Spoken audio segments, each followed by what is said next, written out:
Glória a Deus. Pode sentar no seu lugar, Igreja do Amor. Nessa tarde, nós iremos mergulhar na palavra de Deus e aprender sobre um assunto que é essencial na caminhada de todo cristão. O tema da mensagem de hoje é cuidado com as decisões. Eu queria que você olhasse para essa pessoa que está do seu lado e falasse assim: meu irmão, cuidado com as decisões. Agora olha para a pessoa que você decidiu falar em segundo lugar e fala assim: meu irmão, cuidado com as decisões. Você vai concordar comigo de que na nossa vida nós sempre tomamos muitas decisões. Hoje, por exemplo, você decidiu vir aqui no culto das 5. Você decidiu com qual roupa você iria vir. Você decidiu em qual lugar você iria sentar. E provavelmente agora você deve estar decidindo o que é que você vai comer quando acabar o culto lá no Food Park. Muitas vezes a gente para entender como na nossa vida decisões, elas são importantes. Mas a verdade é que nos atentar a como nós decidimos e ao que nós decidimos, na verdade vai poder nos levar ou a um caminho de crescimento ou a um caminho de destruição. Eu sei, gente, que tomar uma decisão nem sempre é fácil, principalmente se você é uma pessoa indecisa. Mas se tem algo que nós precisamos aprender é a tomar decisões acertadas. Eu acredito que para que a gente possa fazer isso, em primeiro lugar, nós precisamos ter sabedoria para sempre trilhar o caminho que o nosso Deus já sonhou que nós pudéssemos trilhar.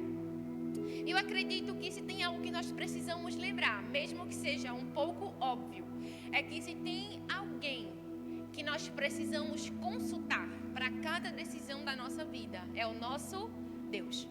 Eu sei que embora a gente saiba disso e fale milhares e milhares de vezes, muitas vezes na nossa caminhada e na nossa vida, a gente consulta todas as pessoas e por último, o nosso Deus. Já viu aquelas pessoas que falam assim: ah não, mas se chover hoje, eu sei que é um sinal de Deus para eu não ir para a igreja e não molhar a minha chapinha. Ou então, se um passarinho voar nesse segundo da esquerda para a direita, é um sinal de Deus de que eu tenho que me apresentar para aquela varoa e dizer: eis que te digo que sou o teu escolhido. Muitas pessoas colocam no universo, colocam nas coisas que muitas vezes não tem nem sentido, o poder de decidir coisas importantes na sua vida. Enquanto que quem de fato precisa ter esse papel é o nosso Deus. Deus nos trouxe aqui nessa tarde para que nós pudéssemos aprender a ouvir a voz certa e ser guiados pela voz certa. Não tem ninguém que nos conheça melhor que o nosso Deus e as pessoas que também estão ao nosso redor. Mas muitas vezes nós queremos seguir opiniões e conselhos de pessoas que não têm uma vida com Deus, que não têm uma vida guiada pela palavra de Deus. E a gente busca conselhos em tantos e tantos lugares e nós esquecemos de olhar para a palavra do próprio Deus. Muitas pessoas falam assim: ah, mas eu tenho Deus comigo, então com certeza Ele não vai deixar eu tomar nenhuma decisão errada. Mas eu preciso te lembrar de que uma coisa é você ter Deus e outra coisa é você ouvir a voz de Deus. Tem muitas pessoas que vêm para a igreja, que levantam sua mão e cantam: minha vida dou, faz em mim o teu querer. Mas quando sai daquela porta ou até mesmo aqui dentro, tomam as rédeas da sua própria vida e fazem, na verdade, apenas o que querem.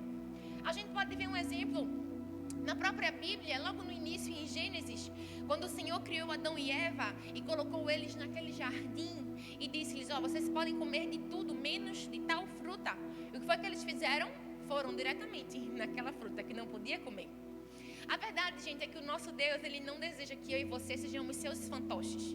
Ele poderia muito bem mandar na nossa vida e desmandar e fazer com que a gente decidisse exatamente o que Ele quer. E às vezes eu acho que seria tão bom porque a gente quebraria muito menos a cara. Mas o nosso Deus não quer fantoches, Ele quer filhos. E é por isso que Ele nos dá o poder de decidirmos livremente seguir a sua vontade. É por isso que a primeira pergunta que a gente pode se fazer nessa tarde é: o que é que nós vamos decidir? A boa notícia que nós podemos receber de início é que, mesmo que até agora na nossa vida nós só possamos ter tomado decisões erradas ou que tenham nos levado a um lugar que nós não gostaríamos de estar, é que existe hoje uma nova chance, um novo começo.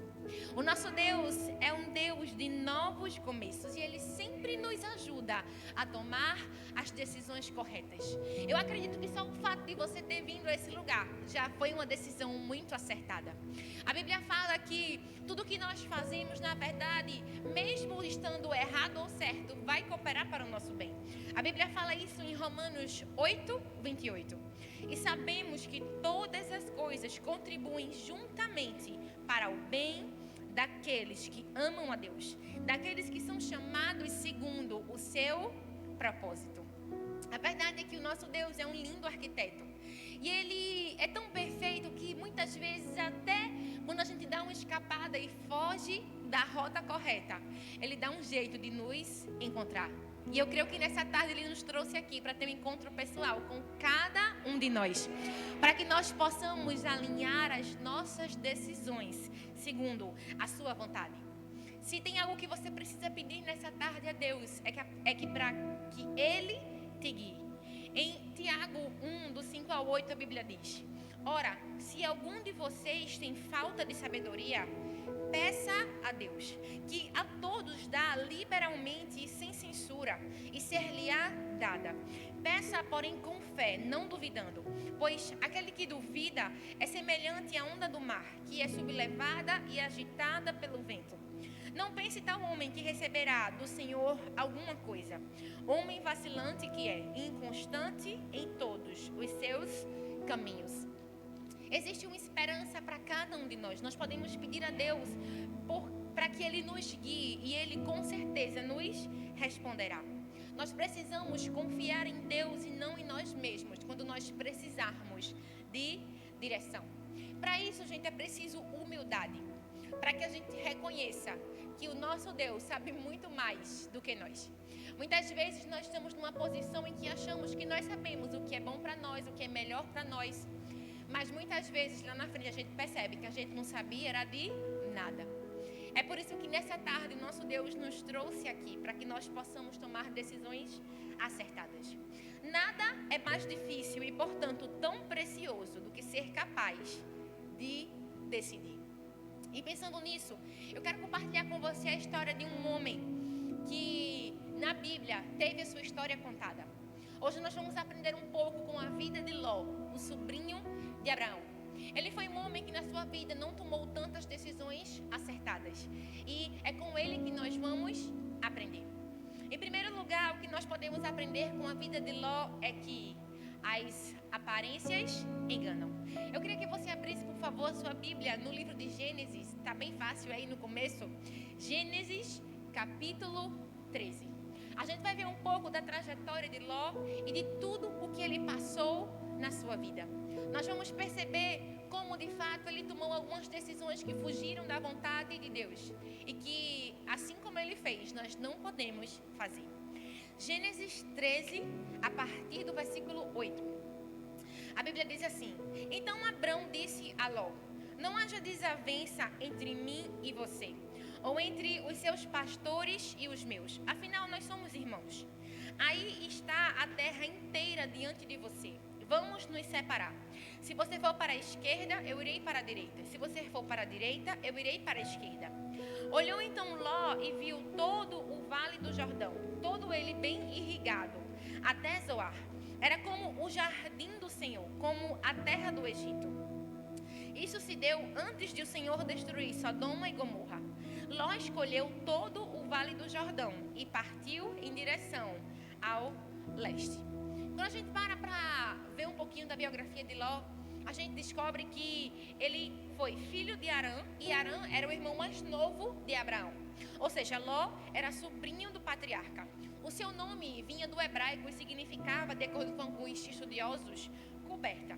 Ló partiu de Ur dos Caldeus juntamente com Terá, Abraão e Sara, rumo à Mesopotâmia. Depois eles foram para Canaã, depois foram para o Egito e depois voltaram para Canaã. A Bíblia fala que Como a gente sabe, Deus deu uma ordem a Abraão para que ele saísse da sua terra, da sua parentela, e que Deus iria fazer algo novo na vida de Abraão. Só que de imediato Abraão não seguiu esse direcionamento e levou consigo o seu sobrinho Ló. E a Bíblia fala que em certo momento Deus abençoou tanto Abraão, tanto Ló, que eles tinham muito rebanho. E o que é que aconteceu diante disso?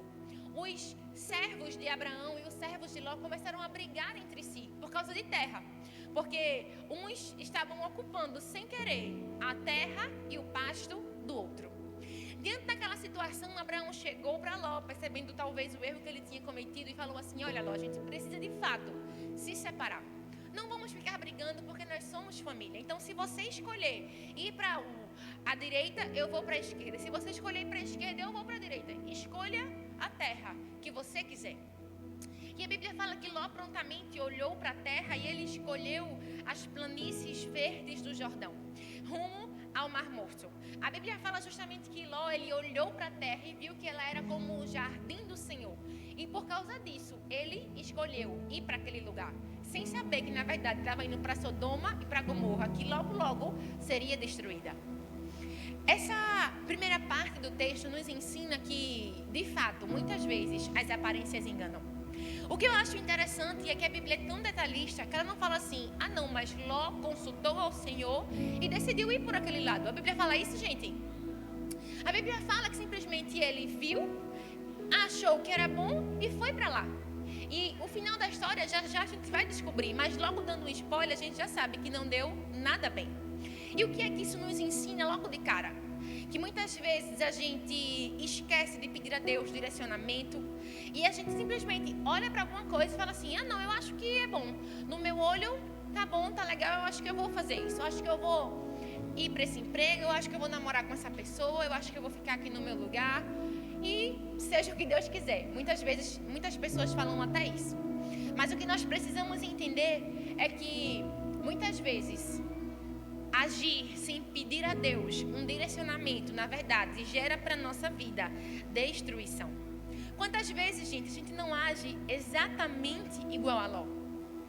A gente fala assim: poxa, eu acho que aparentemente é bom, então deve ser bom. Ou então a gente está na dúvida e vai pedir um conselho a alguém e a pessoa fala assim: rapaz, segue o teu coração. Se o teu coração mandar, tu faz. Eu já ouvi esse conselho. Mas eu não entendo porque as pessoas dão esse conselho, porque a Bíblia fala em Jeremias 17:9: enganoso é o coração, mais do que todas as coisas, e perverso, quem o conhecerá?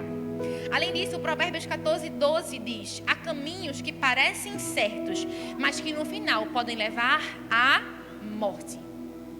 Se tem um coração, gente, que a gente pode seguir, é só o de Deus. O nosso não dá. É por isso que nós precisamos prestar atenção para onde nós estamos olhando e para quem nós estamos ouvindo. Eu acredito que muitos dos problemas de Ló e muitos dos nossos problemas seriam evitados se a gente pudesse ouvir a voz de Deus e deixar de ser guiado pelos nossos próprios olhos. Tem muitas coisas que nós julgamos e que nós olhamos para a capa e dizemos que é bom ou que é ruim. Mas nós esquecemos que o nosso Deus, ele não vê só por fora. Ele vê o que está dentro e ele vê o que a gente não consegue ver, o que vai acontecer lá na frente. É por isso, gente, que confiar em Deus é certeza de nós nunca errarmos. Se você quer na sua vida não tomar um passo errado, escolha sempre a decisão de Deus. Nós precisamos aprender a decidir de acordo com a vontade de Deus, porque ela é boa, ela é perfeita e ela é agradável. Enquanto que a nossa vontade, talvez ela pode até ser boa no momento, mas muitas vezes lá na frente, ela vai trazer para nós consequências que nós não queremos. A verdade é que muitas vezes nós queremos estar no controle da nossa vida. Assim como num carro, a gente quer estar no lugar do motorista, enquanto que Deus precisa estar nesse lugar. E nós, olha, do passageiro, sendo guiados pela vontade do nosso Deus. Em Tiago 4, do 13 ao 16, a Bíblia diz: ouçam agora vocês que dizem: hoje ou amanhã iremos para esta ou aquela cidade. Passaremos um ano ali, faremos negócios e ganharemos dinheiro. Vocês nem sabem o que lhes acontecerá amanhã, o que é a sua vida. Vocês são como uma neblina que aparece por um pouco de tempo e depois se dissipa. Ao invés disso, vocês deveriam dizer: se o Senhor quiser, viveremos e faremos isto ou aquilo. Agora, porém, vocês se vangloriam das suas pretensões, e toda vanglória como essa provém do mal. Nós percebemos nesse trecho da Bíblia de que as nossas pretensões, sem a vontade de Deus, provém do mal. É por isso que nós sempre precisamos dizer: Senhor, qual é a tua vontade para a minha vida? O que é que o Senhor quer que eu faça? Qual caminho o Senhor quer que eu tome? Nós devemos ser guiados pela vontade de Deus e não pelas nossas emoções. Porque as nossas emoções são tão voláteis. Um dia nós acordamos felizes, outro dia acordamos tristes. E se a gente for sempre guiado pelas nossas emoções, nós nunca conseguiremos chegar no alvo e no propósito de Deus para a nossa vida. Talvez hoje você chegou aqui nessa tarde e você está vivendo uma situação que não era a que você sonhava ou esperava. E talvez você pense: poxa, por que Deus fez isso comigo? Mas muitas vezes quem fez isso foi você mesmo, com as suas decisões erradas. Porque, gente, tudo que a gente faz na nossa vida é uma semente. A gente costuma falar aqui na hora da generosidade, mas tudo que nós fazemos é uma semente. E às vezes nós estamos colhendo os frutos daquilo que nós plantamos. E nós achamos que é Deus ou que é o diabo, enquanto que nem Deus nem o diabo tem nada a ver com isso. Foi você que fez a escolha errada e agora tem que colher as consequências. Mas se tem algo que nós precisamos entender, gente, é que nós somos livres para plantar o que nós quisermos, mas seremos sempre escravos daquilo que irá ser colhido. O que é que você quer colher na sua vida? Será que é isso que você tem plantado? Certa vez eu ouvi que toda semente é uma ponte entre o seu presente e o seu futuro. Se você quer saber o que vai acontecer lá na frente na sua vida, comece hoje a plantar obediência, fé, amor e confiança em Deus, porque é isso que você vai receber lá na frente. Agora, se você não consegue plantar nada disso, você nunca vai colher. Uma vez eu vi uma história de um rapaz que chegou no céu. E ao chegar no céu, ele se deparou com uma linda loja. E ele entrou naquela loja e viu um anjo no balcão. E viu que naquela loja tinha muitos dons de Deus. Tinha fé, tinha alegria, tinha paz, tinha salvação. E ao entrar naquela loja, ele ficou admirado. Ele virou para o anjo que estava no balcão e falou: amigo, como é que eu faço para comprar esses dons de Deus? Esses presentes que Deus está oferecendo? E o anjo falou: caro amigo, é tudo de graça. E aquele homem ficou impressionado e disse: ai meu Deus, então eu vou querer levar várias coisas. Ele virou para o anjo e falou: eu vou querer um pouco de fé, um pouco de amor, salvação para mim e para minha família, e eu quero muita alegria. Você pode embrulhar tudo isso para mim? E o anjo disse: posso sim. Depois de alguns minutos, chegou o anjo prontamente com uma pequena sacolinha para entregar aquele homem. E o homem ficou admirado sem entender como todos aqueles dons poderiam caber em uma sacola tão pequena. Quando ele olhou para o anjo e falou: cabe aqui nesse pacote? E o anjo virou para ele e disse: caro amigo, na loja de Deus, nós nunca vendemos os frutos, apenas sementes. A verdade é que você está recebendo algo tão precioso nas suas mãos, para que você possa plantar e para que lá na frente você possa colher. Sabe, se até hoje você tem plantado desobediência, orgulho, rebeldia, independência, eu quero te convidar hoje a deixar essas sementes de lado. O nosso Deus está aqui nessa tarde, quase noite, para nos entregar novas sementes. Sementes de amor, de obediência, de honra e de ouvir a sua voz. E se nós pegarmos cada uma delas e plantarmos, certamente nós colheremos. Certa vez eu ouvi que os maiores males infiltram-se na nossa vida sob a ilusória aparência de bem, mas que no final são como o mal travestido de bem. Que nós possamos entender que nem tudo é o que parece. Entenda que existem momentos que é necessário nós termos discernimento para saber o que de fato Deus quer que nós façamos. Amém? Em segundo lugar, o que nós podemos aprender com a vida de Ló é que a zona de conforto pode ser uma armadilha. Agora nós vamos ler Gênesis 14, os versículos 10 e 12. A Bíblia diz: Ora, o vale de Sidim era cheio de poços de betume.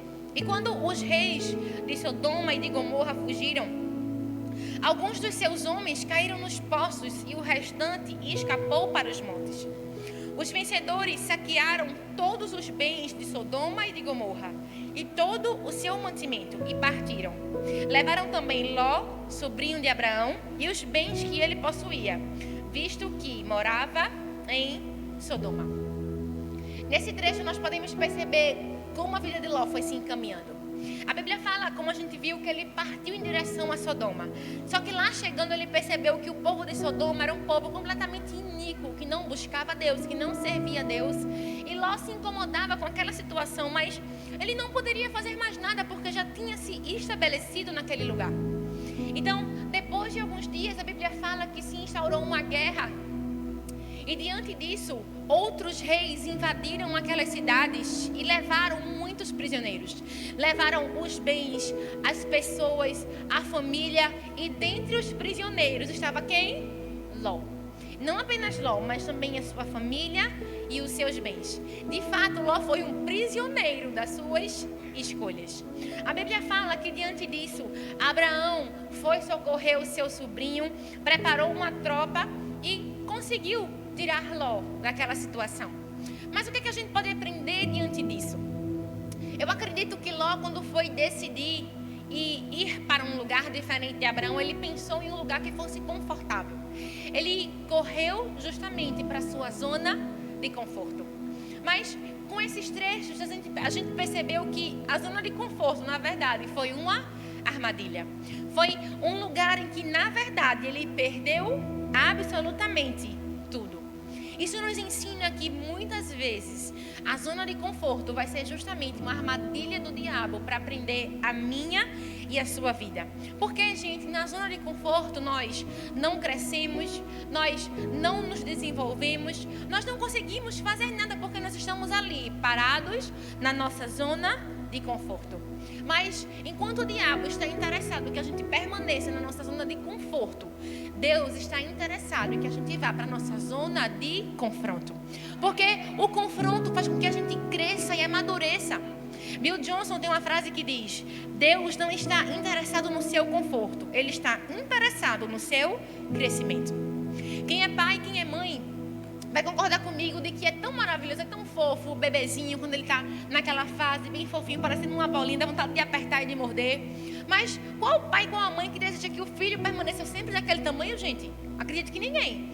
Nenhuma pessoa que é saudável deseja que o seu filho permaneça sempre um bebê. E muitos cristãos querem permanecer sempre bebês, estão na síndrome do Peter Pan. Chega aqui na igreja, quer ser sempre criança, sempre pequeno e nunca quer desenvolver e chegar à altura espiritual de alguém maduro na sua fé. É por isso que nós precisamos entender que a zona de conforto não tem nada a ver com crescimento. Se você quer ser alguém que toma decisões acertadas, em primeiro lugar, saia da sua zona de conforto. Quando a gente para ver o que foi que Ló fez, ele justamente se perdeu. Por quê? Porque ele ficou na zona de conforto. Nós precisamos entender que todo cristão tem um chamado para descobrir a possibilidade que vem do impossível.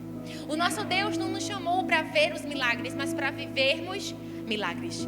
Sabe, quando a gente olha para a nossa igreja, a gente pode ver, isso é um milagre. Isso é um milagre, tudo que nós vivemos, tudo que nós sonhamos e que hoje Deus realizou. Mas existe um milagre tão grande na nossa igreja, mas Deus não nos chamou só para ver um milagre aqui, mas para vivermos um milagre na nossa vida, na nossa história, na nossa família e onde nós estivermos.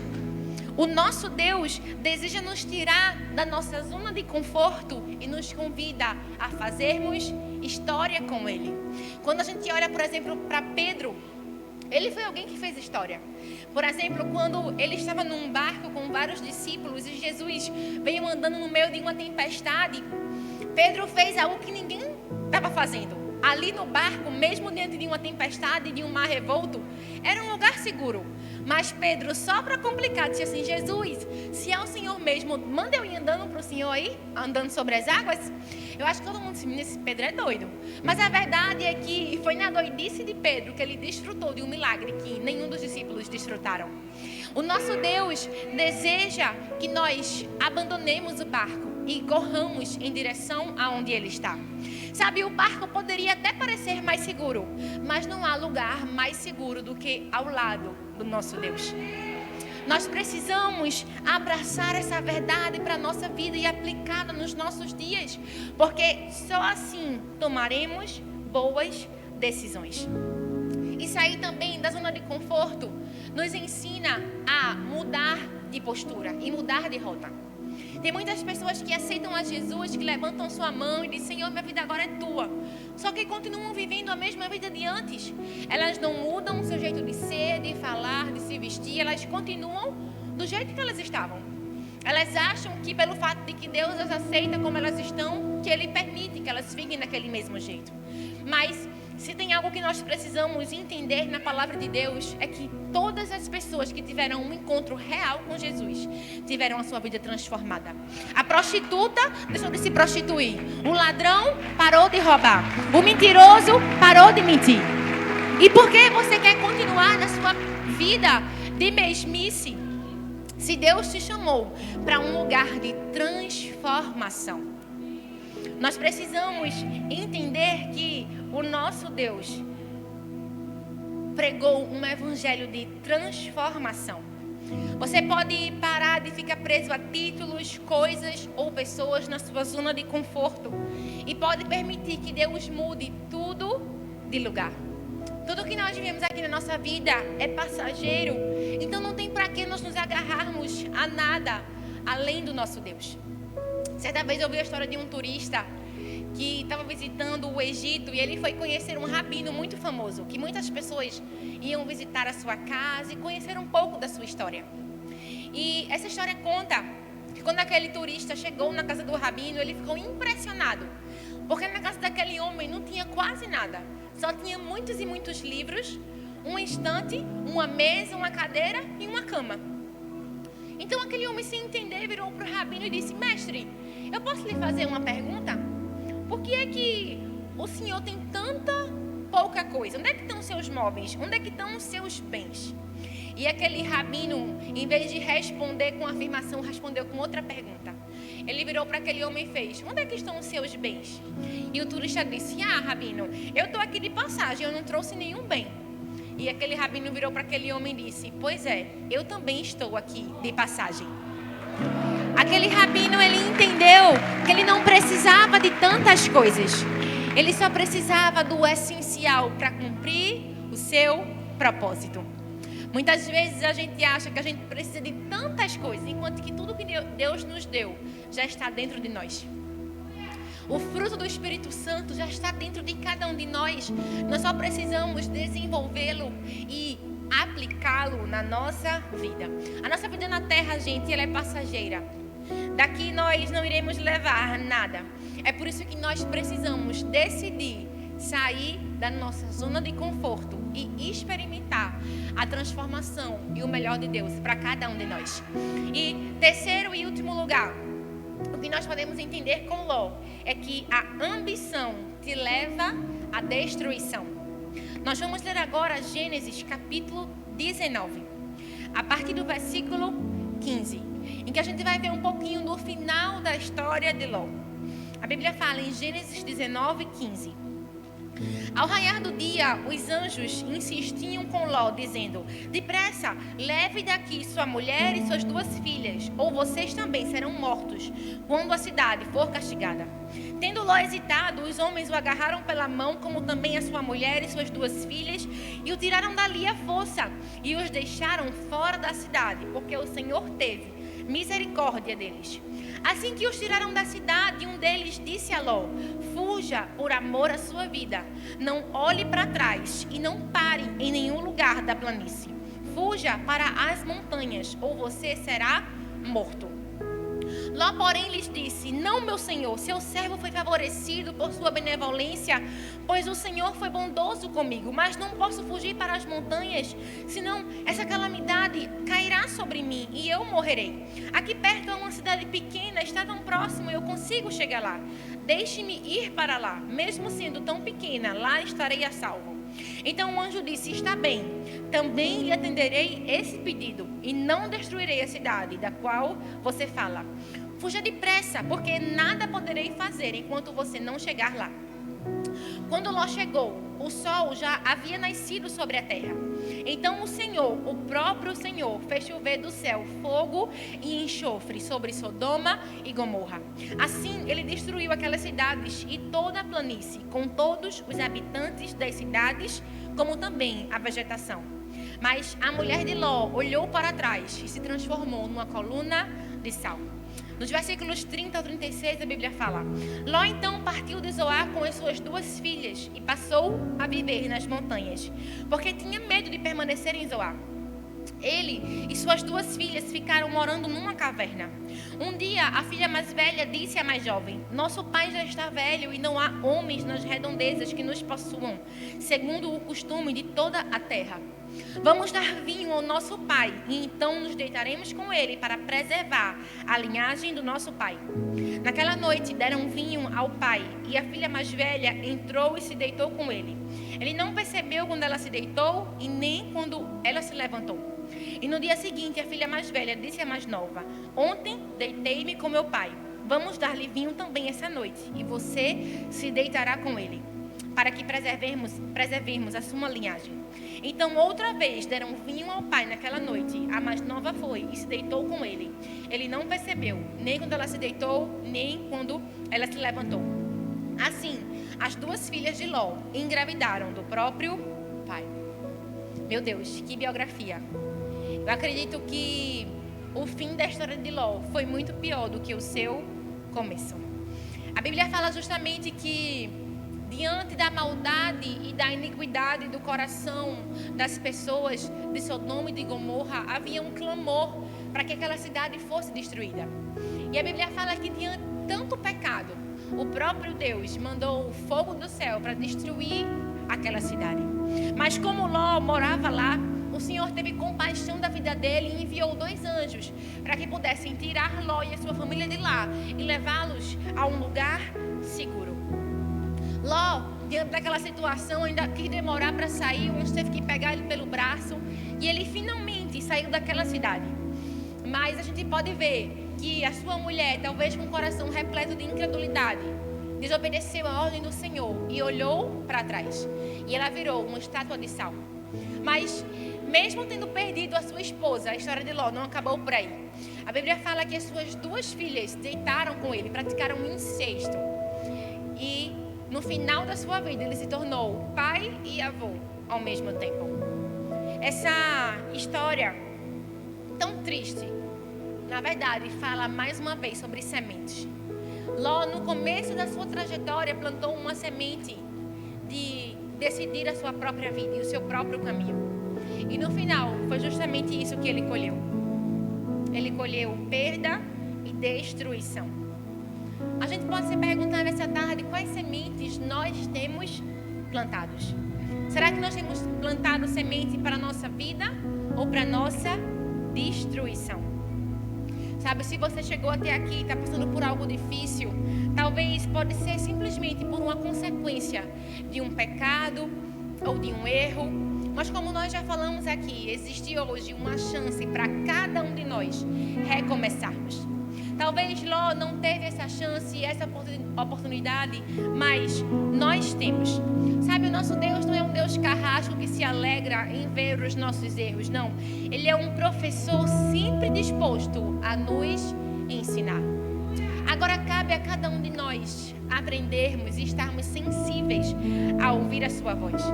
Muitas vezes na vida nós estamos com o coração cheio de ambição, cheio de arrogância, e nós só queremos, como dizem aí, vencer na vida e ter sucesso.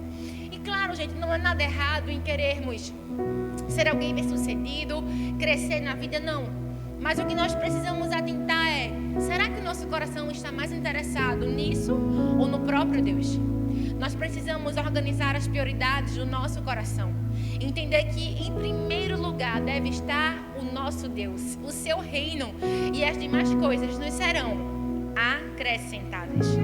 Certa vez eu ouvi que, pensando em conseguir de uma vez só todos os ovos de ouro que uma galinha poderia dar, um homem a matou e a abriu, apenas para descobrir que não havia nada dentro dela. Sabe, eu acredito que se Ló tivesse apenas pedido a Deus um direcionamento, ele poderia ter ido para outro lugar, onde não seria destruído, onde a sua mulher não teria morrido, e as suas filhas não precisariam ter feito aquilo. Mas ele simplesmente decidiu ser ambicioso, e no final das contas, ele perdeu tudo. Aonde está, gente, o nosso coração? Será que ele está repleto de ambição? Ou será que ele está cheio de vontade de fazer e cumprir o propósito de Deus? Para finalizar, certa vez eu ouvi uma história de um homem que, prestes a morrer, fez 3 pedidos a um amigo próximo. Ele pediu, em primeiro lugar, que o seu caixão fosse carregado pelos melhores médicos da sua época. Em segundo lugar, ele pediu que os seus tesouros fossem espalhados pelo caminho até o túmulo. Em terceiro lugar, ele pediu que as suas mãos ficassem no ar, fora do túmulo, à vista de todos.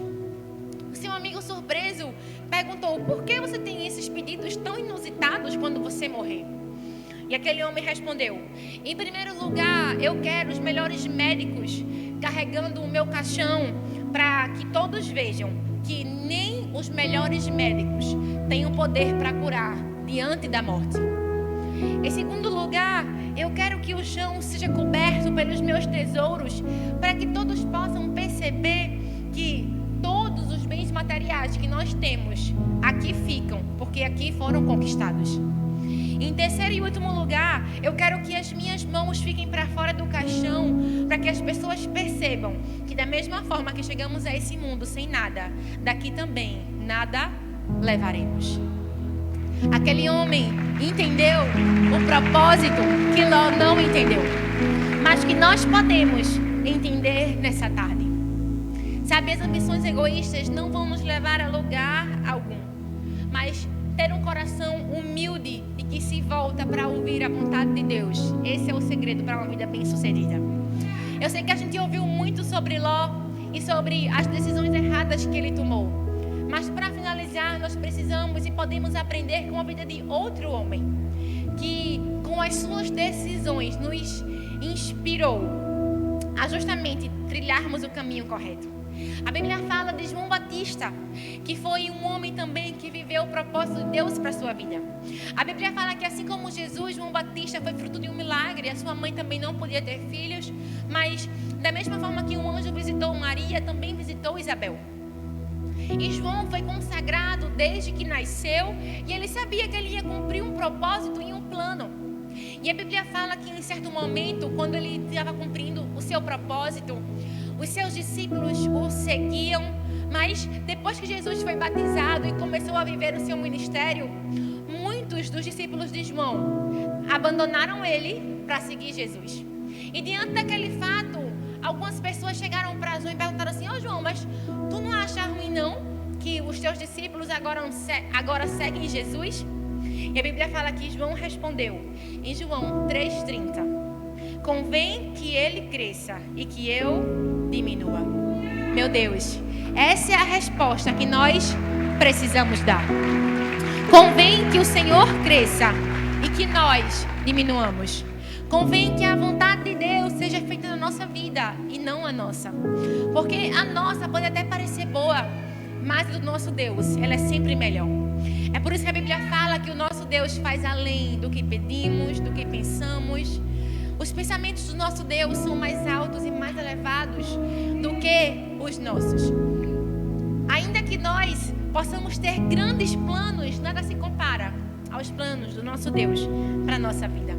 E João Batista soube nos ensinar isso. Ele teve esse discernimento de entender que ele cumpriu o seu propósito. E isso era suficiente. Ele não queria que o seu nome fosse lembrado, não, mas que o nome de Jesus fosse lembrado. Que esse também seja o nosso desejo e o nosso sonho. Que a gente aprenda com João Batista e principalmente com o próprio Jesus a deixarmos as ambições egoístas de lado, porque elas podem nos destruir.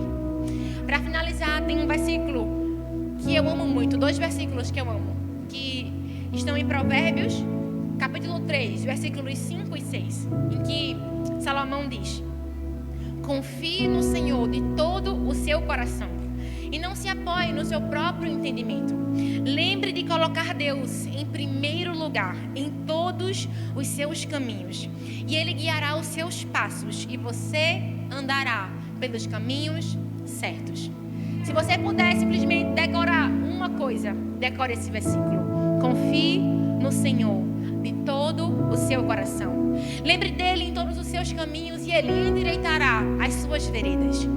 Que nós possamos sair daqui nessa tarde aprendendo a tomar decisões certas, entendendo que em primeiro lugar as aparências enganam. Em segundo lugar, a zona de conforto pode ser uma armadilha. E que em terceiro lugar, a ambição pode te levar à destruição. Que você possa sair daqui nessa tarde, quase noite, falando como João Batista: Senhor, que o Senhor cresça e que eu diminua. Que a tua vontade prevaleça e que a minha seja esquecida. Porque eu sei que a tua vontade sempre será melhor do que a minha. Eu queria que você ficasse de pé no seu lugar nessa tarde. E que você fechasse os seus olhos. E que no seu lugar pudesse fazer um compromisso com o próprio Deus. De não ser guiado mais pela sua vontade, pelo seu próprio entendimento, não. Mas que você possa ser guiado pela vontade soberana do nosso Deus. Pai, nessa noite nós colocamos diante de Ti a nossa vida, a nossa história, tudo que nós temos, tudo que nós somos. Nessa noite, Senhor, nós queremos, assim como João Batista, Te pedir que o Senhor cresça na nossa vida. Que a Tua vontade prevaleça, que os Teus bons planos sejam aqueles que se concretizam na nossa vida. Nós não queremos mais, Senhor, ser enganados pela aparência, não. Nós não queremos mais ficar na zona de conforto, não. Nós não queremos mais ter ambições egoístas, não. Nós queremos colocar os nossos planos aos Teus pés. E nós queremos nessa tarde te pedir, Senhor, faça em nós o Teu querer. Faça em nós, Senhor, a Tua vontade, porque Teu é o querer e Teu é o realizar. Nessa noite, Senhor, toma a nossa vida nas Tuas mãos. Nós Te damos, Senhor, os nossos sonhos, os nossos projetos, as direções que nós queríamos tomar, e nós Te dizemos, Senhor, agora está nas Tuas mãos. Agora, Senhor, o controle é Teu. Agora, Senhor, senta aqui no banco, toma o volante da nossa vida, Jesus. Nós queremos ser guiados, direcionados pela Tua vontade, pela Tua voz. É só a Tua voz, Senhor, que nós queremos ouvir. Então, que a partir de hoje o Senhor cresça, o Senhor cresça, o Senhor cresça, Senhor, em que nós possamos diminuir. Assim como João Batista falou, Senhor, nós falamos: faz em nós a Tua vontade. Que nós possamos nos constranger diante da Tua vontade e diante daquilo que o Senhor fará. E nós sabemos que será além do que pedimos e do que pensamos. Nessa noite nós colocamos a nossa vida nas Tuas mãos. Que o Senhor possa crescer e que nós possamos diminuir. E que assim possamos viver o Teu melhor, o Teu sonho e o Teu propósito para a nossa vida.